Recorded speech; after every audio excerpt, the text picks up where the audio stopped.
Detajet e reja janë zbardhur nga vrasja e 22 vjeçares shqiptare Ilaria Sula në Rom. Mësohet se jo vetëm nëna e Mark Samson, Nors Marlaps, por edhe dy shokë të tij mund ta kenë ndihmuar 23 vjeçarin në fazat pas vrasjes së Ilaria Sulës, ndërkohë që ëma e vrasësit ka planuar rolin e saj në krim, duke fshirë gjurmët e gjakut në banesë dhe është nën hetim për bashkëpunim në fshehjen e Kufomës. Ka dyshime se dy shokët e Mark mund të kenë kontribuar në asgjësimin e trupit të studentes shqiptare ose e kanë ditur për krimin dhe kanë mbrojtur 23 vjeçarin Filipinas. Gjë e parë që ngre dyshime janë qelizat telefonike me cilat është lidhur celulari i viktimës pas vdekjes së saj, por Mark vazhdonte të dërgonte mesazhe për të mashtruar të afërmit dhe miqtë e Ilarias. Qelizat e celularit të saj përputhen me vendbanimin e dy të dyshuarve, të cilët tashmë janë marrë në pyetje nga hetuesit dhe kanë mohuar të gjitha akuzat. Por janë edhe vështirësitë që ka hasur Mark për të treguar efektivëve vendin e saktë se ku i kishte hedhur trupin e viktimës, ajo që ngre dyshime. Së fundi ekziston hipoteza e mbulimit të krimit. Gjyqtari hetues shkruan: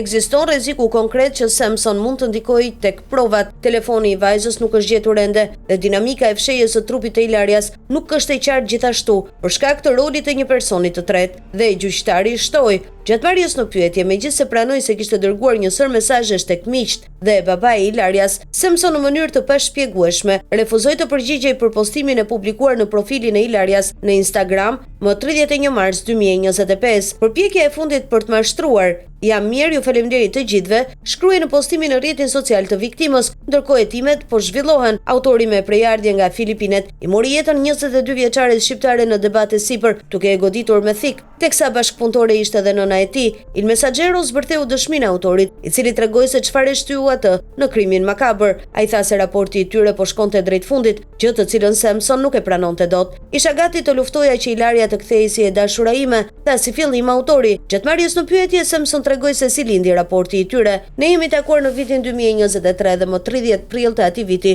konfirmuam lidhjen tonë. Ne kishim një marrëdhënie normale si çdo çift me ulje ngritje tona. Situata ndryshoi kur Ilaria më kërkoi të shite notat e provimit të universitetit rreth 2-3 muaj më parë. Ky ka qenë gjithmonë një problem i madh për mua, një traumë që më ka ndjekur që nga shkolla fillore. Gjithmonë kam pasur ankth për sa i përket performancës sime përpara prindërve. Ilaria më dha ultimatum se nëse nuk ja tregoja, atëherë do më linte, thuaj në dëshminë e Samson.